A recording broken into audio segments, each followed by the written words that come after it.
Popular ഫ്രണ്ടിന് hit list ഉണ്ടാക്കാൻ വേണ്ടിയിട്ട് പോലീസിൽ നിന്ന് നിർണായകമായിട്ടുള്ള നേതാക്കളുടെ വിവരങ്ങളടക്കം പങ്കുവയ്ക്കുക, പോലീസിൻ്റെ പ്രധാനപ്പെട്ട രഹസ്യ വിവരങ്ങൾ കൈമാറുക. ഇതൊക്കെ ചെയ്ത ഒരു പോലീസ് ഉദ്യോഗസ്ഥൻ PV അലിയാർ എന്ന് പറയുന്ന ഒരു പോപ്പുലർ ഫ്രണ്ടിനെ സഹായിച്ച ഉദ്യോഗസ്ഥന് നിർണായകമായ സ്ഥാനം നൽകിയിരിക്കുന്നു UDF സർക്കാർ എന്ന് പറയുന്നത്. നേരത്തെ പല വിവാദങ്ങൾ വന്നു. ജമാഅത്തെ ഇസ്ലാമിയുടെ പ്രധാനപ്പെട്ട പ്രവർത്തകരിലൊക്കെ ഉള്ള ഒരാൾ മന്ത്രിയുടെ PA ആവുന്നു. ജമാഅത്തെ ഇസ്ലാമി ജനാധിപത്യ സംഘടനയാണെന്ന് പറഞ്ഞ് അധികാരത്തിൽ വന്ന സർക്കാർ ഇതിനപ്പുറം എന്തൊക്കെ ചെയ്യാൻ ഇനി പോവുകയാണ്? സാറിന് എന്താണ് ഈ വാർത്ത കേട്ടപ്പോൾ തോന്നിയത്? ഇതൊരു നോട്ട് അറ്റ് ഓൾ സർപ്രൈസ്ഡ്.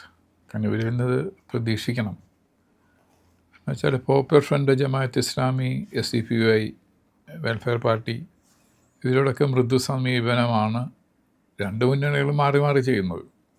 PDPയുടെ ആൾക്കാർ വന്ന് കത്ത് കൊടുക്കുന്നു സ്പീക്കർക്ക്. അതെ, സഭാരേഖകൾ നീക്കുന്നതിൽ പോലെ ഞാൻ മനസ്സിലാക്കിയെടുത്തോളം അതിൻ്റെ ചട്ടപ്രകാരം സ്പീക്കർ ഫ്ലോർ ഓഫ് ദ ഹൗസിൽ ഈ MLA പറഞ്ഞുകൊണ്ടാണ് അത് ചെയ്യുന്നത്. ഇതൊന്നുമില്ല, ഓഫീസിൽ ചെന്നുകൊണ്ട് പ്രകൃതി മാറ്റിയെന്നാണ് പറയുന്നത്. അപ്പോൾ അത്തരത്തോളം സ്വാധീനങ്ങൾ അവർക്കുണ്ട്. പിന്നെ പോപ്പുലർ ഫ്രണ്ടിനെ സംബന്ധിച്ച് പഴയ ഗവൺമെൻറ് LDF ഗവൺമെൻറ്റിൻ്റെ കാലത്ത് അവരോട് മൃദു സമീപനമായിരുന്നു. അപ്പോൾ അവരാദ്യത്തെ ബാൻ വന്ന ആദ്യത്തെ 2-3 ദിവസങ്ങളിൽ സ്ട്രിക്റ്റ് ആയിട്ടൊന്നും പോകണ്ട എന്നുള്ളതായിരുന്നു നയം. അപ്പോൾ ആ സമയം കൊണ്ട് പ്രധാനപ്പെട്ട നേതാക്കന്മാർക്കൊക്കെ അണ്ടർഗ്രൗണ്ടിൽ പോകാനും രേഖകൾ, ഫയലുകൾ ഇതെല്ലാം മാറ്റാനൊക്കെ അവർക്ക് സമയം കിട്ടി. ഇതുപോലെ തൊടുപുഴയിലൊരാൾ, അയാളുടെ പേര് PK അനസ് എന്നാണ്. അയാൾ ഇതേപോലെ ചോർത്തി കൊടുക്കുന്നു പോപ്പുലർ ഫ്രണ്ടിന്, RSS, BJP, ഹിന്ദു ഐക്യവേദി ആളുകളുടെ പേരുകളും ഡീറ്റെയിൽസും ചോർത്തി കൊടുക്കണമെന്ന് പറഞ്ഞിട്ട് അയാളെ പണ്ട് ഡിസ്മിസ് ചെയ്തിട്ടുണ്ട്. സെയിം ജില്ലയാണത്, തൊടുപുഴ എന്ന് പറഞ്ഞാൽ ഇടുക്കി ജില്ല തന്നെ. അപ്പോൾ അവിടെയാണ് ഇത് നടക്കുന്നത്. അപ്പോൾ സുപ്രധാനമായ രേഖകൾ മാറ്റി അല്ലെങ്കിൽ ചോർത്തി കൊടുത്ത ആ ആൾ സുപ്രധാനമായൊരു സ്ഥാനത്തേക്ക് വരുന്നു. അപ്പോൾ അയാൾക്ക് കിട്ടുന്ന റിവാർഡാണിത്. ഇതിന് സംഭവിക്കുന്ന എന്താണെന്ന് വെച്ചാൽ, ഇപ്പം നേരത്തെ പറഞ്ഞ പോലെ സഭാരേഖകളിൽ നിന്ന് മദനിയെ പറ്റിയുള്ള പരാമർശം മാറ്റി എന്നൊക്കെ പറയുമ്പോൾ ഇത് ഈ തീവ്രവാദി പ്രസ്ഥാനക്കാർക്കും അതിൻ്റെ നേതാക്കന്മാർക്കും പ്രവർത്തകർക്കും കിട്ടുന്ന ഒരു ബൂസ്റ്റാണ്. ഞങ്ങൾ എന്ത് ചെയ്തു കഴിഞ്ഞാലും ഞങ്ങൾക്കിവിടെ സംരക്ഷിക്കാൻ ആൾക്കാരുണ്ട്. ഇത് രാജ്യത്തിൻ്റെ ഉത്തമ താല്പര്യത്തിന് അങ്ങേറ്റം ഭീഷണിയും എതിരുമായുള്ള കാര്യമാണ്. പക്ഷേ മാറി മാറി വരുന്ന രണ്ട് മുന്നണികളും ഒരേ നയം തന്നെ സ്വീകരിക്കുന്നു. അസംബ്ലിയിലാണെങ്കിൽ BJPയുടെ 3 MLA ശബ്ദം മാത്രമേ ഇതിൽ വരുള്ളൂ ഇതിനെതിരായിട്ട്. അപ്പം അന്ന ശബ്ദമാണ് എടുത്ത് മാറ്റിയത് PDPയുടെ ഡെലിഗേഷൻ ചെന്ന് പറഞ്ഞപ്പോഴേക്കും. അപ്പോൾ 2 ദിവസം മാറ്റുകയെന്ന് മാത്രമല്ല, 2 ദിവസം കഴിഞ്ഞാൽ ആ ഇവർ അറിയിക്കാമെന്ന് വരെ വാക്ക് കൊടുത്തു നിയമസഭാ സെക്രട്ടറി. അത്രത്തോളം ഒബ്ലൈജിങ് ആണ്, യജമാനന്മാരെ കാണുന്ന പോലെയാണ്. അപ്പം അതുകൊണ്ട് ഇത് വല്ലാത്തൊരു രാജ്യത്തിൻ്റെ സുരക്ഷയ്ക്കും ജനങ്ങളുടെ സുരക്ഷയ്ക്കും ഒക്കെ എതിരായുള്ള ഒരു വല്ലാത്തൊരു നീക്കത്തിന് കൊടുക്കുന്ന അംഗീകാരമായിട്ട് ഇതിനെ കാണാൻ പറ്റുള്ളൂ. ഒരിക്കലും ഇത് ശരിയായ ഒരു നടപടിയല്ല. ഈ പോലീസിൻ്റെ വിവരങ്ങൾ ചോർത്തി നൽകുക എന്ന് പറഞ്ഞു കഴിഞ്ഞാൽ ഒരാൾക്ക് ആ നിരോധിത സംഘടനയുമായിട്ട് അത്രയേറെ അടുപ്പം ഉണ്ടായിരിക്കണമെന്നല്ലേ പറയപ്പെടുന്നത്. അപ്പോൾ ഈ പണ്ട് സിമിയിൽ പ്രവർത്തിച്ചിരുന്ന ആൾക്കാരുണ്ട്, ഈ വൺസ് എ സിമി ആൾവേസ് എന്ന് പറയും. ഒരിക്കൽ സിമിയിൽ പോയവൻ എന്നും സിമിക്കാരൻ തന്നെയാണ്. അപ്പോൾ അതുപോലെ ഈ സംഘടനയുമായിട്ട് ബന്ധപ്പെട്ടവൻ അതേ ആശയം വെച്ച് പുലർത്തുന്നവനാവുമല്ലോ. അപ്പോൾ അതേ ആശയമുള്ള അല്ലെങ്കിൽ തീവ്രവാദത്തിനോട് ഒപ്പം നിൽക്കുന്ന ആശയങ്ങളോട് സമരസപ്പെട്ട് നിൽക്കുന്ന ഒരാളെന്ന് പറയുന്നത് പോലീസ് സേനയ്ക്കൊക്കെ എങ്ങനെയാണ് അയാളെ ഉൾക്കൊണ്ടുകൊണ്ട് മുന്നോട്ട് പോകാൻ കഴിയുന്നത്? അത് ഉൾക്കൊണ്ടുകൊണ്ട് പോയാൽ പോലീസ് സേനയുടെ ഉദ്ദേശം എന്താണെന്ന് വെച്ചാൽ അത് നടക്കില്ല. ഇപ്പോൾ പ്രിയം പറഞ്ഞ പോലെ ശരിയാണ്, once a SIMI always a SIMI. അപ്പോൾ ആ തത്വശാസ്ത്രം ഉള്ളിൽ ഏറ്റിക്കൊണ്ട് നടക്കുന്ന ആളാണെങ്കിൽ തീർച്ചയായിട്ടും ആൾ ഇതേപോലെ ചെയ്തുകൊണ്ടിരിക്കും. അപ്പോൾ പോലീസിൻ്റെ നിർബാധമായിട്ടുള്ള ഇമ്പാർഷ്യലായിട്ടുള്ള അങ്ങേറ്റം എന്താ പറയുക, ഒരു ഇമ്പാർഷ്യലായിട്ട് കൊണ്ടുപോകേണ്ട ആ ഒരു പ്രവർത്തനത്തിന് തടസ്സം വരാനായിട്ട് ഇത് സഹായിക്കുള്ളൂ. തീർച്ചയായിട്ടും അങ്ങനെ തന്നെയാണ്. പോലീസ് എന്ന് പറഞ്ഞാൽ നമ്മൾ ഉദ്ദേശിക്കുന്നത് ജനങ്ങൾക്കും ആ നാടിനും സുരക്ഷ കൊടുക്കാനാണല്ലോ പോലീസ് സേനയുടെ ഉദ്ദേശം. അല്ലാതെ ഏതെങ്കിലും സംഘടനയ്ക്ക് അവരുടെ അലക്കുകാർ എന്താ പറയുക, വിറകുകെട്ടിയാലും വെള്ളം കോരിക്കാനും ആവാൻ വേണ്ടിയിട്ടല്ല. മുഴുവൻ ജനങ്ങളെയും സംരക്ഷിക്കാൻ വേണ്ടിയിട്ടാണ്. അപ്പോൾ ആ സമയത്ത് ഒരു പ്രത്യേക സംഘടന, അതും തീവ്രവാദ സംഘടന, രാജ്യവിരുദ്ധ സംഘടന, ആ സംഘടനയുടെ ആവശ്യങ്ങൾ നിറവേറ്റി കൊടുക്കുന്ന ആളായിട്ടൊരു ഓഫീസർ ഉണ്ടാവണമെങ്കിൽ അത് ആ സിസ്റ്റം, ആ സിസ്റ്റത്തിന് വരുന്നൊരു കളങ്കമാണ്. ആ സിസ്റ്റത്തിൽ നിന്ന് നമുക്ക് നീതി പ്രതീക്ഷിക്കാമോ എന്നുള്ള ചോദ്യം അവിടെ വരുന്നുണ്ട്. നാളെ നമുക്കെല്ലാവർക്കും നീതി കിട്ടണ്ടേ? നീതി വൺ സൈഡഡ് ആവാൻ പറ്റില്ലോ, ഏകപക്ഷീയമാവാൻ പറ്റില്ല. അപ്പോൾ അത് അങ്ങേറ്റത്തെ തെറ്റായൊരു പ്രവണതയാണ്. അത് ഭാവിയിലേക്കുള്ള വല്ല ഉത്കണ്ഠരൂപത്തിന് മാത്രമേ കാണാൻ സാധിക്കുള്ളൂ. ഇതിനകത്ത് ഒന്നാമത്തെ കാര്യം എന്ന് പറഞ്ഞു കഴിഞ്ഞാൽ നിർണായകമായ പൊസിഷനിലേക്ക് എന്ന് പറയുമ്പോൾ നമുക്കറിയാൻ കഴിയുന്ന നിർണായക പൊസിഷൻ എന്ന് പറയുന്നത് ഒന്ന് ഇൻ്റലിജൻസ് ആയിരിക്കണം, അതെ. ഇല്ലെങ്കിൽ ഈ പറയുന്ന സ്പെഷ്യൽ ബ്രാഞ്ച് പോലുള്ള വിഭാഗങ്ങൾ, ഇല്ലെങ്കിൽ ക്രൈം ബ്രാഞ്ച് പോലുള്ള വിഭാഗങ്ങൾ, ഈ സൈബർ സെല്ല് പോലുള്ള വിഭാഗങ്ങൾ, ഇവിടെയൊക്കെ പ്രവർത്തിക്കാനായിട്ട് അതുപോലുള്ള പ്രവർത്തനമാണ് പോലീസിൻ്റെ. അല്ലാതെ ട്രാഫിക് ഡ്യൂട്ടിക്ക് നിൽക്കുന്ന നിർണായകമായിട്ടുള്ള ജോലിയാണെന്ന് പറയില്ല. ഇല്ലെങ്കിൽ ഒരു സ്റ്റേഷനിൽ ഉള്ള ജോലി ചെയ്യുന്ന, സ്റ്റേഷനിൽ നിർണായകമാണെങ്കിലും അതിനിർണായകമായിട്ടുള്ള ജോലി എന്ന് പറയുമ്പോൾ ഇതുപോലെ പ്രധാനപ്പെട്ട വൈറ്റലായിട്ടുള്ള ഇൻഫർമേഷൻ വരുന്ന ഒരു രംഗത്ത്, ഒരു മേഖലയിൽ ഒരു ഉത്തരവാദിത്വത്തിലായിരിക്കും നിയമിക്കപ്പെടുന്നത്. ആ നിയമിക്കപ്പെടുന്ന ആൾ എത്തരത്തിൽ ഉള്ള ആളായിരിക്കണമെന്നുള്ളത് സ്വാഭാവികമായിട്ടും നിഷ്കർഷം ഉണ്ടാവേണ്ടതാണ്. നമുക്കറിയാം, പച്ച വെളിച്ചം എന്ന് പറഞ്ഞുകൊണ്ട് ഒരു ഗ്രൂപ്പ് കേരളത്തിൽ പ്രവർത്തിച്ചു.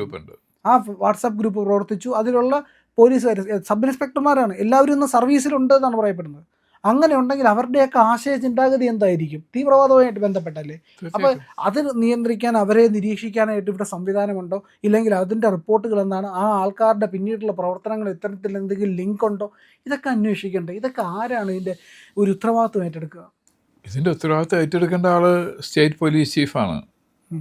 DGPയിൽ തന്നെ സ്റ്റേറ്റ് പോലീസ് ചീഫ് അയാൾ DGP ആണ്. ഇപ്പോൾ ഇപ്പോഴത്തെ നിലയ്ക്കാണെങ്കിൽ രവത ചന്ദ്രശേഖർ എന്ന് പറയുന്ന ഓഫീസർ, IPS ഓഫീസറാണ് ഇതിനെപ്പറ്റി സീരിയസ് ആയിട്ട് ചിന്തിച്ച് ആക്ഷൻ എടുക്കേണ്ട ആൾ. ഹോം മിനിസ്റ്റർ ഉണ്ടാവാം, പക്ഷെ ഹോം മിനിസ്റ്ററോട് പറയാനായിട്ടുള്ള കെൽപ്പുണ്ടാവണം സ്റ്റേറ്റ് പോലീസ് ചീഫിനെ. ഇതാണ് സംഭവിച്ചുകൊണ്ടിരിക്കുന്നത്. ഇത് നമ്മുടെ പൗരന്മാരുടെയും രാജ്യത്തിൻ്റെ ഉത്തമ താല്പര്യത്തിന് നല്ലതല്ല, അതുകൊണ്ട് അയാളെ നമുക്ക് മാറ്റേണ്ടി വരും എന്ന് അയാൾ പറഞ്ഞാൽ, അയാളുടെ ഒരു ആക്ഷൻ എടുത്താൽ അതിനെ രാഷ്ട്രീയ നേതൃത്വം തടയുകയാണെങ്കിൽ, അത് രാഷ്ട്രീയ നേതൃത്വം പറഞ്ഞാൽ അത് വേണ്ട, തൽക്കാലം പോട്ടെ എന്ന് പറയുന്നത്, അതല്ല, അത് സ്റ്റോപ്പ് ചെയ്തേ വെക്കൂ, അങ്ങനത്തെ ഒരാൾ പറ്റില്ല നമ്മുടെ സർവീസിൽ എന്ന് പറയേണ്ടത് പോലീസിൻ്റെ നേതൃത്വമാണ്. പോലീസിൻ്റെ നേതൃത്വം പറഞ്ഞാൽ സിമ്പിൾ, സ്റ്റേറ്റ് പോലീസ് ചീഫ്. അവരത് ചെയ്യേണ്ടതാണ്. അവരത് ചെയ്തില്ലെങ്കിൽ ഇത് എവിടെ ചെന്ന് അവസാനിക്കും? പലതരത്തിൽ ഈ പ്രശ്നങ്ങൾ വരുന്നല്ലോ. ഇതെന്താണെന്ന് വെച്ചാൽ, ഇപ്പോൾ ഇൻ്റലിജൻസ് അല്ലെങ്കിൽ സ്പെഷ്യൽ ബ്രാഞ്ച് എന്ന് പറഞ്ഞാൽ ഗവൺമെൻറ്റിന് വൈറ്റലായ ഇൻഫർമേഷൻ കൊടുക്കേണ്ട ആൾക്കാരാണ്. എന്താണ് രാജ്യത്ത് നടക്കുന്നതെന്നുള്ളത്. ഇപ്പോൾ എല്ലാ ദിവസവും മുഖ്യമന്ത്രിക്കും ആഭ്യന്തരമന്ത്രിക്കും ഇവരുടെ ഒരു റിപ്പോർട്ട് പോകും. അത് ഇന്നൊക്കെ കുറേ കൂടി എളുപ്പമാണ്, ഡിജിറ്റലൈസ്ഡ് ആണ് ഒക്കെ. ഒരു ദിവസം ഏതെങ്കിലും മെയിൽ വഴി അങ്ങനെയൊക്കെ കൊടുക്കാൻ കഴിയും. ആളെവിടെയാണെങ്കിലും, ഇപ്പോൾ കണ്ണൂരാണ് മുഖ്യമന്ത്രി ഉള്ളതെങ്കിൽ കണ്ണൂർ കൊടുക്കാം, ആഭ്യന്തരമന്ത്രി ഉള്ളത് കാസർഗോഡാണെങ്കിൽ അവിടെ കൊടുക്കാം. ഇത് ദിവസവും നടക്കുന്നൊരു പ്രക്രിയയാണ്, കേന്ദ്രത്തിലും സംസ്ഥാനത്തിലും നടന്നുകൊണ്ടിരിക്കുന്നതാണ്. അപ്പോൾ ഇങ്ങനത്തെ ഒരു പ്രത്യേക രീതിയിലുള്ള കമ്മിറ്റഡായ ആൾക്കാരാണെങ്കിൽ, ഒരു പ്രത്യേക ഐഡിയോളജിയുടെ, രാഷ്ട്രവിരുദ്ധ, സാമൂഹ്യ വിരുദ്ധ, ദേശീയതയ്ക്കെതിരായുള്ള ഒരു സംഘടനയുടെ, ഒരു പ്രസ്ഥാനത്തിലോടും കമ്മിറ്റഡായ ആൾക്കാരാണെങ്കിൽ തീർച്ചയായിട്ടും അവരുടെ റിപ്പോർട്ടും അത് ബയസ്ഡ് ആയിരിക്കും. അപ്പോൾ ഞാനൊരു ഭീകരനാണെന്ന് ഇരിക്കട്ടെ, സപ്പോസ് എന്നെപ്പറ്റി നല്ല റിപ്പോർട്ട് അവിടെ കിട്ടിയെങ്കിൽ ആ റിപ്പോർട്ടിൽ അയാൾ ഇത് ചേർക്കില്ല. അല്ലെങ്കിൽ ഞാൻ ചെയ്യുന്ന നടപടികൾ, ആംസ് ട്രെയിനിങ്ങോ വാഗബണ്ടൊക്കെ നടന്ന പോലത്തെ ട്രെയിനിങ്ങോ, അല്ലെങ്കിൽ അതേപോലത്തെ വലിയ ആലോചനകളോ ഞാൻ നടത്തുന്നുണ്ടെങ്കിൽ അയാൾ അത് ആവശ്യമായ മാറ്റി വയ്ക്കും. അപ്പോൾ അതാണ് ഇൻ്റലിജൻസ്, സ്പെഷ്യൽ ബ്രാഞ്ചിലൊക്കെ വരുന്ന ആൾക്കാർ ഇതേപോലെ വളരെയധികം രാജ്യത്തിനോടും സർവീസിനോടും കൂറും കമ്മിറ്റ്മെൻ്റ് ഉള്ളവരല്ലെങ്കിൽ പിന്നെ എവിടെ നിന്നാണ് നീതി കിട്ടുക ജനങ്ങൾക്ക്? അതെ, ഈ നമ്മൾ പോലീസിൻ്റെ കാര്യത്തിൽ മാത്രമല്ല, നമ്മൾ മുമ്പ് കേട്ടായിരുന്നു ഫയർഫോഴ്സ് ഈ SDPIയുടെ ആൾക്കാർക്ക്, പോപ്പുലർ ഫ്രണ്ടുമായിട്ട് ബന്ധപ്പെട്ട ആൾക്കാർക്ക് ട്രെയിനിങ് കൊടുത്തതിൻ്റെ ഒരു വളരെ ഗുരുതരമായിരുന്നു. അങ്ങനെ സംഭവം ഉണ്ടായിട്ടുണ്ട്. SDPIയുടെ ആൾക്കാർക്ക് എനിക്ക് തോന്നുന്നത് പോപ്പുലർ ഫ്രണ്ട് ഉള്ള കാലത്താണെന്ന് തോന്നുന്നു, നിരോധിക്കുന്നതിന് മുമ്പ്. എനിക്ക് എൻ്റെ ഓർമ്മ ശരിയാണെങ്കിൽ ട്രെയിനിങ് കൊടുത്തു. അന്നപ്പോഴും രാഷ്ട്രീയ നേതൃത്വം അല്ലെങ്കിൽ ഭരണ നേതൃത്വം ഒരു ന്യായം പറഞ്ഞു, ആൾക്കാരെ സഹായിക്കാനുള്ള ഒരു ട്രെയിനിങ് അല്ലേന്ന്. അപ്പോൾ ഇത് കൂടുതൽ ഇവർ കമ്മിറ്റഡ് ആവുകയാണ്. ഇത് മാത്രമല്ല, പാടം വനമേഖലയിൽ നമ്മൾ അറിഞ്ഞതാണ് ഈ പ്രത്യേക ക്യാമ്പ് നടന്നു. അവിടെ ഈ സാമ്പാർ മാനികളെ കൊന്ന് ഭക്ഷിച്ചതായിട്ടുള്ള, അതിൻ്റെ 10-12 മാനികളെ കൊന്ന് ഭക്ഷിച്ചതായിട്ടുള്ള റിപ്പോർട്ട് അടക്കം ഉണ്ടായിരുന്നു. അപ്പോൾ വനമേഖലയിൽ ഇങ്ങനെ ഒരു ക്യാമ്പ് സംഘടിപ്പിക്കാനും അവിടെ ഇങ്ങനെ മാനികളെയൊക്കെ കൊന്ന് ഭക്ഷണം പാകം ചെയ്ത് കഴിക്കാനും ഒക്കെ കഴിയണമെങ്കിൽ ഫോറസ്റ്റ് ഡിപ്പാർട്ട്മെൻറ്റ് അനുമതി ഉണ്ടായിരിക്കണ്ടേ? ഫോറസ്റ്റ് ഡിപ്പാർട്ട്മെൻറ്റ് അനുമതി വേണ്ട, ഫോറസ്റ്റ് ഡിപ്പാർട്ട്മെൻറ്റ് കണ്ണടച്ചാൽ മതി. അതെ. അപ്പോൾ ഇവരുടെ സഹായമുണ്ട്. അപ്പോൾ ഫോറസ്റ്റ് ഡിപ്പാർട്ട്മെൻറ്റ്, പോലീസ് ഡിപ്പാർട്ട്മെൻറ്റ്, ഈ പറയുന്ന ഫയർഫോഴ്സ്, ഇന്റലിജൻസ്, സ്പെഷ്യൽ ബ്രാഞ്ച്, ഇതിലെല്ലാത്തിനും ഇപ്പോൾ ഈ തീവ്രവാദികളായി കഴിഞ്ഞു, തീവ്രവാദികൾക്ക് സ്വാധീനമുള്ളതായി കഴിഞ്ഞു. അപ്പോൾ എന്തും ചെയ്യാൻ സാധിക്കും. പിന്നെ കുളത്തൂപ്പുഴയിൽ നടന്നു തോന്നുന്നു പാകിസ്ഥാൻ നിർമ്മിത വെടിയുണ്ടകളും അതുപോലുള്ള സാധനങ്ങളൊക്കെ ഈ പറയുന്ന പാലത്തിൻ്റെ അടിയിൽ നിന്ന് അവിടെ നിന്ന് കിട്ടിയത്. ഇങ്ങനെ വലിയ ഗുരുതരമായിട്ടുള്ള പ്രശ്നങ്ങൾ അന്ന് കണ്ടെത്തിയിട്ടുണ്ട്. ഇപ്പോൾ പാസ്പോർട്ട് കൃത്രിമമായിട്ട് ഉണ്ടാക്കുന്ന ആൾക്കാർ, ബംഗ്ലാദേശിൻ്റെയൊക്കെ ഇന്ത്യൻ പാസ്പോർട്ട് കൃത്രിമമായിട്ട് ഉണ്ടാക്കിയിട്ട് ബംഗ്ലാദേശിക്ക് കൊടുക്കുക. ഇപ്പോൾ കഴിഞ്ഞ ദിവസം അങ്ങനെ ഒരു ന്യൂസ് കേട്ടിരുന്നു, മലബാറിൽ. അപ്പോൾ ഈ നിലയ്ക്ക് ഒരു വ്യവസ്ഥാപിതമായ സമ്പ്രദായമുള്ള ഒരു രാജ്യത്ത് എന്തെല്ലാം നടക്കാൻ പാടില്ല, എന്തെല്ലാം നടന്നാലാണ് രാജ്യത്തിൻ്റെ അതിൻ്റെ സുരക്ഷിതത്വത്തിന് ഭീഷണിയാവുന്നത്, ആ കാര്യങ്ങളൊക്കെ നടക്കാൻ സാധിക്കണം ഇവിടെ. അത് കൃഷ്ണമൃഗത്തെ വെടിവെച്ച് കൊന്ന സൽമാൻ ഖാൻ്റെ പേരിൽ വലിയ കേസും പ്രശ്നമൊക്കെ ഉണ്ടായി. അയാൾ ഇപ്പോഴും അതിൻ്റെ ആ കുറ്റവിചാരണയിലാണെന്നാണ് എനിക്ക് വിശ്വാസം. തീർന്നിട്ടില്ല. അപ്പോൾ അതിൻ്റെ പേരിൽ അയാളെ ഇപ്പോഴും ശിക്ഷിക്കണമെന്ന് വലിയ പ്രക്ഷോഭം നടക്കുന്നുണ്ട് രാജ്യത്ത്. അപ്പോഴാണ് നമ്മുടെ ഇവിടെ മാനുകളെ വെടിവെച്ച് കൊന്ന് ഭക്ഷണം കഴിക്കുന്നു, പാകിസ്ഥാൻ നിർമ്മിത വെടിയുണ്ടകൾ കിട്ടുന്നു, ഭീകരവാദികൾക്ക് ഫയർഫോഴ്സ് ട്രെയിനിങ് കൊടുക്കുന്നു, ഈ പറയുന്ന വനമേഖലയ്ക്ക് പച്ചവെളിച്ചം പോലുള്ള സംവിധാനങ്ങൾ പോലീസിനകത്ത് പ്രവർത്തിക്കുന്നു. എന്നിട്ടും നടപടിയില്ല, അന്വേഷണം സ്റ്റോപ്പാവുന്നു, പിന്നെ അന്വേഷണം മുമ്പോട്ട് പോകുന്നില്ല. ഇത് കേരളത്തിൽ മാത്രമല്ലേ നടക്കുകയുള്ളൂ? കേരളത്തിൽ മാത്രമേ നടക്കുള്ളൂ. അതിന് പ്രത്യേക കാരണമുണ്ട്. ഞാൻ പലപ്പോഴും പറയുകയും എഴുതുകയും ചെയ്തിട്ടുള്ള ഒരു സംഭവമാണ്. Kerala is the safest haven for the anti national elements. അവരുടെ ഒരു എന്താ പറയുക, ഒരു വലിയൊരു സുരക്ഷിത താവളമാണത്, ഹൈവനാണ്. അപ്പോൾ അവർക്ക് മാറി ഇവിടെ പ്രബലമായ 2 മുന്നണികൾ അവരോട് സോഫ്റ്റ് സമീപനമാണ് ആണല്ലോ. ഇപ്പോൾ ഹമാസിൻ്റെ നേതാവ് ഓൺലൈനിലായിട്ട് ഇവിടെ ഉദ്ഘാടനം നടത്തി, മലപ്പുറത്ത് ഒരു പ്രോഗ്രാം. ഒരു നടപടി ഇല്ലല്ലോ. ഇല്ല. പിന്നെ അവരെ ആനപ്പുറത്ത് അവരെ പടം വെച്ച്, ഈ കോലം വയ്ക്കുന്നവർ അവരെ പടം വെച്ചുകൊണ്ട് എഴുന്നള്ളിച്ച പരിപാടി നടത്തി, ഒരു ചോദ്യമില്ലല്ലോ. പിന്നെ ഇദ്ദേഹം അബ്ദുൽ നാസർ മദനി നിരപരാധിയാണെന്ന് ഇടയ്ക്കിടയ്ക്ക് പറഞ്ഞുകൊണ്ടിരിക്കുക. ബാംഗ്ലൂർ കേസ് കിടക്കുക, പരോളിലാണ്, ചികിത്സയ്ക്കെന്നും പറഞ്ഞിട്ട്. അതൊക്കെ ഇപ്പോൾ പറഞ്ഞു പറഞ്ഞാൽ എന്താ, കേസില്ല, ആളെ വെറുതെ വിട്ടാണെന്നാണ്. അപ്പോൾ നമ്മുടെ ചില സാമാന്യ മനുഷ്യന്മാരെ വിശ്വസിക്കുക, ആളിവിടെ ഉണ്ടല്ലോ, അപ്പോൾ പിന്നെ കേസ് തീർന്നതാണ്. അപ്പോൾ അങ്ങനത്തെ ഒരു നെറേറ്റീവ് ക്രിയേറ്റ് ചെയ്തുകൊണ്ട് ഇവരെല്ലാം മഹത്വവൽക്കരിക്കുന്ന പരിപാടിയാണ് നടന്നുകൊണ്ടിരിക്കുന്നത്.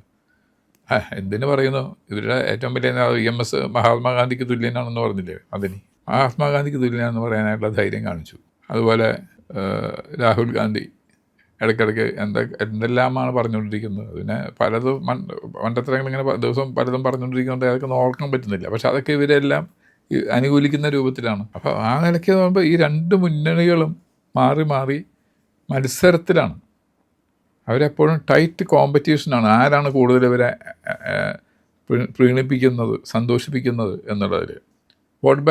ചീപ്പ് വോട്ട് ബാങ്ക് പൊളിറ്റിക്സാണ് കാണിക്കുന്നത്, ചീപ്പസ്റ്റ് വോട്ട് ബാങ്ക് പൊളിറ്റിക്സാണ് കാണിക്കുന്നത്. അതിനൊരു സമയത്ത് ഇതുപോലത്തെ സംഭവങ്ങളൊക്കെ ഉണ്ടാവും. അയാളെ നിർണായകമായൊരു സ്ഥാനത്തേക്ക് വെച്ചു, മൂന്നാറിൽ തന്നെ. അയാളെ ആ ജില്ലയിൽ നിന്ന് വേറെ ജില്ലയിലേക്ക് പറഞ്ഞു വിട്ടതാണ് ഈ കുഴപ്പങ്ങളൊക്കെ കാണിച്ചിട്ട്. അപ്പോൾ തിരിച്ചു വന്നപ്പോൾ VD സതീശൻ വന്നപ്പോൾ അദ്ദേഹത്തിനോട് ദയ തോന്നി, അതേ ജില്ലയിൽ. അപ്പോൾ അതിൻ്റെ പുറത്ത് സമ്മർദ്ദം നടന്നിട്ടുണ്ട്. അതിന് ആരൊക്കെയാണ് ഇയാളുടെ ഈ പ്രവർത്തനങ്ങളുടെ ബെനിഫിഷ്യറീസ്, ഗുണഭോക്താക്കൾ എന്ന് പറഞ്ഞാൽ അവർ സമ്മർദ്ദം ചെലുത്തിയിട്ടുണ്ട്. അല്ല വെറുതെ ഒരു സുപ്രഭാതത്തിൽ രമേശ് ചെന്നിത്തലയ്ക്കും VD സതീശനും തോന്നുന്നില്ല ഇയാളങ്ങ് മൂന്നാർ പോട്ടെ എന്ന്. ശക്തമായ സമ്മർദ്ദം നടക്കുന്നു. പച്ച വെളിച്ചെന്ന് പറയുന്ന വാട്സപ്പ് ഗ്രൂപ്പ് ഇപ്പോഴും ഉണ്ട്, ഇപ്പോഴും ഉണ്ടത്. അവർ തമ്മിലുള്ള ആശയവിനിമയം നടത്താൻ വേണ്ടിയിട്ടാണ്. അതുകൊണ്ട് ഇത് ഗവൺമെൻറ് ശക്തമായ നടപടികൾ എടുത്തില്ല എന്നുണ്ടെങ്കിൽ ഇത് എവിടെ ചെന്ന് അവസാനിക്കുമെന്നുള്ളത് കണ്ടുവരണം. ധാരാളം പ്രശ്നങ്ങൾ ഉണ്ടായിക്കൊണ്ടിരിക്കും. പിന്നെ ഇവിടുത്തെ ജനങ്ങൾ ബോധവാന്മാരല്ല. കാരണം വെച്ചാൽ ഇവിടെ എക്സ്പ്ലോഷൻ ഒന്നും അവർ നടത്തുന്നില്ലല്ലോ. അത് നടത്താൻ സാധ്യത കുറവാണ്. കാരണം ഇത് നല്ലൊരു സ്ഥലം, സ്വന്തം വീട്ടിൽ ആരും ബോംബ് എക്സ്പ്ലോഷൻ നടത്തില്ല. സ്വന്തം വീട് ബോംബ് ഉണ്ടാക്കാൻ വേണമെങ്കിൽ ഉപയോഗിക്കും. എക്സ്പ്ലോഷൻ അവിടെ തന്നെ നടത്തില്ല. കാരണം എനിക്ക് നാളെ വീട് ഇനിയും വേണ്ടേ. അല്ല, പക്ഷെ അത് വൈകാതെ ഉണ്ടാവും.